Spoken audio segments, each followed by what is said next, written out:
Revelation chapter 18. After this I saw another angel coming down from heaven, having great authority, and the earth was made bright with his glory. And he called out with a mighty voice, Fallen, fallen is Babylon the Great.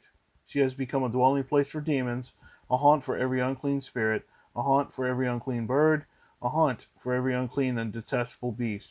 For all nations have drunk the wine of the passion of her sexual immorality, and the kings of the earth have committed immorality with her, and the merchants of the earth have grown rich from the power of her luxurious living. Then I heard another voice from heaven saying, Come out of her, my people, lest you take part in her sins, lest you share in her plagues. For her sins are heaped high as heaven, and God has remembered her iniquities.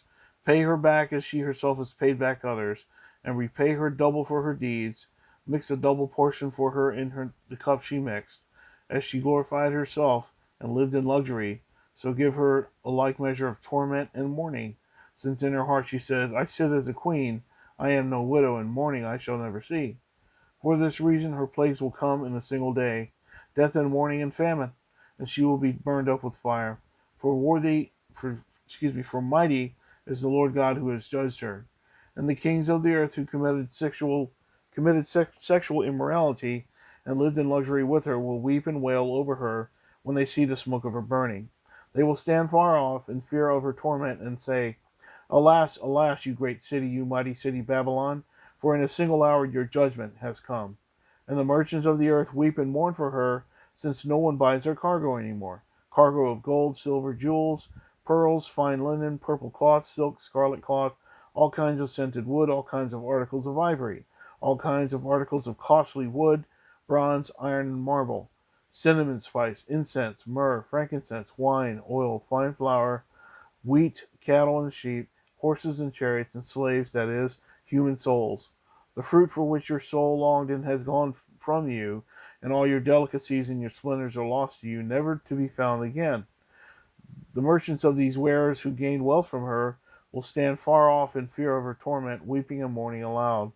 Alas, alas, for the great city that was clothed in fine linen, in purple and scarlet, adorned with gold, with jewels and with pearls, for in a single hour all this wealth has been laid waste.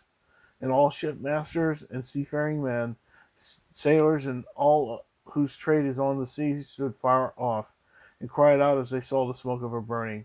What city was like the great city? And they threw dust on their heads as they wept and mourned, crying out, Alas, alas, for the great city where all who had ships at sea grew rich by her wealth, for in a single hour she has been laid waste. Rejoice over her, O heaven, and you saints and apostles and prophets, for God has given judgment for you against her. Then a mighty angel took up a stone like a great millstone and threw it into the sea, saying, So will Babylon the great city be thrown down with violence, and will be found no more. And the sound of harpists and musicians, of flute players and trumpeters, will be heard in you no more.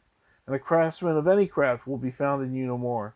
And the sound of the mill will be heard in you no more. And the light of a lamp will shine in you no more. And the voice of the bridegroom and bride will be heard in you no more. For your merchants, for your merchants were the great ones of the earth, and all nations were deceived by your sorcery. And in her was found the blood of prophets and of saints, and of all who have been slain on the earth.